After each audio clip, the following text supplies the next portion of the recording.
आज आपण बनवतोय हे कटोरी रबडी। कटोरी रबडी ही एकदम भन्नाट लागतं खायला, आईस्क्रीमपेक्षाही सुंदर म्हणजे टेस्टी वाटते। बनवायला एकदम सोपी आहे। तर नमस्कार मंडळी, सर्वांना माझा नमस्कार। आज आपण मनुकी रसोईमध्ये बनवत आहे शेवळ्यापासून रबडी कटोरी। तर हे बनवायला एकदम सोपी आहे आणि दिसायला पण एकदम भन्नाट आहे। आणि रबडी म्हणजे आईस्क्रीमचं थंड थंड आपल्याला यावेळेस खावं वाटतं थंडी उन्हाळ्यामध्ये, तर हे आपलं आईस्क्रीमची कमी पूर्ण करणार आहे। तर हे एकदम सोपी आहे बनवायला। तर चला आपण याची रेसिपी बघून घेऊया। तर मी गॅसवर एक कढई ठेवलेली आहे आणि तिथे जे हे शेवळ्या घेतल्या त्या बारीक शेवळ्या, जे आपण शिरखुर्मा वगैरे किंवा खीरसाठी वापरतो त्या शेवळ्या आहे, त्याला असं बारीक तोडून घ्यायचं आहे। आणि कढईमध्ये 2 चम्मच तूप टाकलेलं आहे आणि त्यामध्ये हे शेवळ्या टाकून आपल्याला छान भाजून घ्यायचं आहे। तर इथे बघू शकताय कलर चेंज होईपर्यंत याचा आपल्याला छान भाजून घ्यायचा आहे। आणि असं आहे की गरमीच्या वेळेमध्ये आपल्याला थंड वस्तू खावं वाटतं, तर आईस्क्रीम आपण रोज खातो, नेहमी खातो। तर आपण यावेळी आपण हे काहीतरी वेगळं असं करूया। तर कटोरी रबडी म्हणते याला, खूप छान अशी बनतं। तर बघू शकता तुम्ही याचा कलर चेंज झाला आहे, छान याला ब्राऊन कलर आलेला आहे। तर इथपर्यंत आपल्याला भाजायचं आहे आणि त्यानंतर आपल्याला इथे पिठी साखर टाकायची आहे गोडसाठी। तर तुम्ही पिठी साखर नाही, जर तुमच्याकडे कंडेन्स मिल्क असेल तर कंडेन्स मिल्कसुद्धा वापरू शकता, पण आपण इथे बिना कंडेन्स मिल्कनी बनवणार आहोत। तर मी इथे 2 चम्मच पिठी साखर टाकलेली आहे आणि त्यानंतर आपण इथे बाइंडिंगसाठी दूध टाकणार आहोत। तर दूधसुद्धा आपण 3 ते 4 चम्मच टाकणार आहोत। तर ते बघून टाकावं लागेल आपल्याला, त्याची क्वांटिटी देता येणार नाही, तरी मी 3 ते 4 चम्मच इथे मी टाकलेला आहे। जेवढ्यापर्यंत ते बाइंड होईल शेवळ्या तोपर्यंत, नाहीतर जास्त झालं तर ते एकदम चिपचिप्या होतील, त्याच्यामुळे आपल्याला थोडं जपून वापरावं लागेल। तर बघू शकताय या प्रकारे आपल्याला शेवळ्या भाजून घ्यायच्या आहे। त्यानंतर त्याच्यात पिठी साखर टाकून दूध टाकून याला छान असं बाइंडिंग येईपर्यंत सुंदर असं भाजून घ्यायचं आहे। तर बघू शकता या प्रकारे। तर मी हे जे घरी बनवलेलं आहेत ना, तर सर्वांना खूप आवडलेलं आहे आणि थंड होतं म्हणून मस्त मी सर्व केल्यावर सर्वांना इतकं आवडलं की सर्वजण खूप तारीफ करत होते। तर चला या प्रकारे आपल्याला ह्या शेवळ्या आपल्या छान अशा बाइंडिंग पण आलेलं आहे आणि शिजल्या पण आहे, अर्ध्या जास्त शिजलेल्या आहे। तर आता इथे आपण दूध जे टाकलं दुधामुळे ह्या पूर्ण शिजलेल्या आहे। तर आता याला आपण काय करायचं आहे, एका प्लेटमध्ये काढून घ्यायचं आहे ते थंड करायसाठी। तर एक असं पसरट प्लेट घ्यायची आहे किंवा एक ताट वगैरे घ्यायचं आहे, त्यामध्ये असं पसरट करून थोडं काढून घ्यायचं आहे। आणि एकदम मजेदार अशी रेसिपी ही बनते। हे बहुतेक उन्हाळ्यात जास्त खाल्ली जातात, कारण हे थंड रबडीवाली आहे, थंडी आहे म्हणून हे छान असं बनवलं जातं। तुम्ही इथे वेगवेगळ्या डिफरंट तरीकेचे म्हणजे फ्लेवर देऊ शकता, पण मी इथे इलायची फ्लेवर दिलेला आहे। तर त्यानंतर बघा इथे असं छान थंड करायला मी थोडं पसरून ठेवलेलं आहे। तर दिसेल ना रंग थोडा चेंज झालेला आहे या प्रकारे।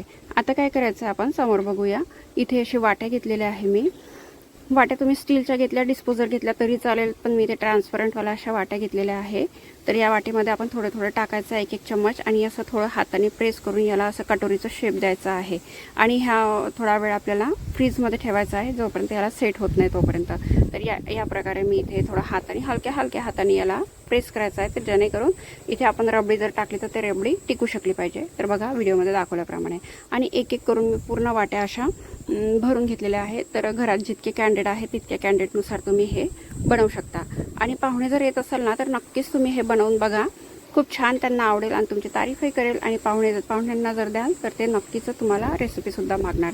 तर बघा या प्रकारे आपल्या वाट्या बनवून तयार झालेल्या आहे। तर आपण हे अगदी 10 ते 15 मिनिटासाठी फ्रीजमध्ये ठेवूया। फ्रीजमध्ये ठेवायचं आहे, फ्रीजरमध्ये ठेवायचं नाही आहे। तर त्यानंतर बघा आपण इथे रबडीची सुद्धा तयारी करून घेऊया। तर मी इथे अर्धा लिटर दूध घेतलेलं आधीच तापायला ठेवलेलं होतं मी, आणि त्यानंतर इथे दूध तापलेलं होतं। त्यानंतर मी इथे थोड्या थंड दुधामध्ये 3 चम्मच कस्टर्ड पावडर घेतलेला आहे।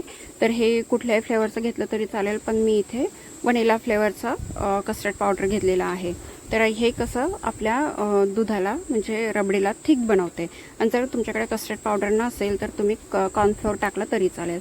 तर बघा याच्या पूर्ण गाठी निघून गेल्या, या प्रकारे आपल्याला घोळून घ्यायचं आहे।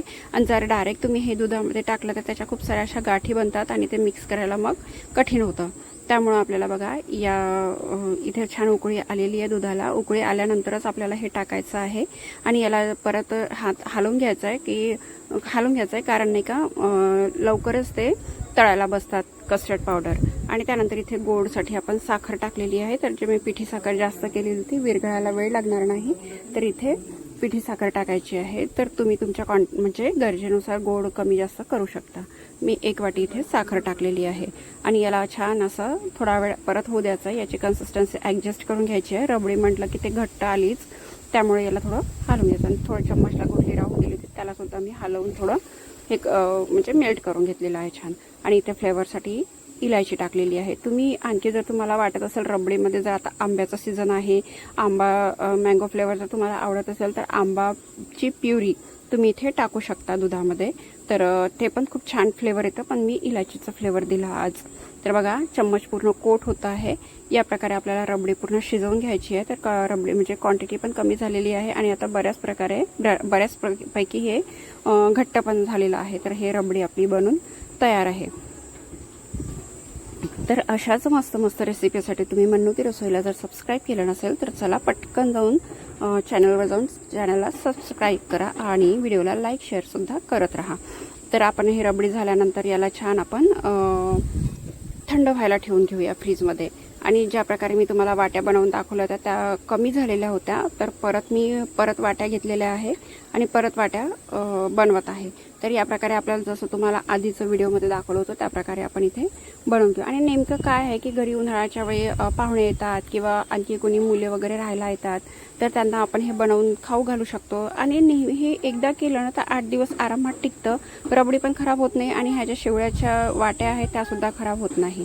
तर चला आपण हे लगेच 10 मिनिटानंतर रबडी तर तयार झालीच आहे. रबडी पण थंडी व्हायला ठेवलेली आहे फ्रीजमध्ये. आणि तोपर्यंत ह्या वाट्या ज्या आपल्या थंड झालेल्या होत्या आणि वाट्याला पण सोडलेलं आहे. तर आपण एक एक करून हे वाटी आपण इथून काढून घ्यायचे. याला हलकाच हात लावला की लगेचच त्या निघतात.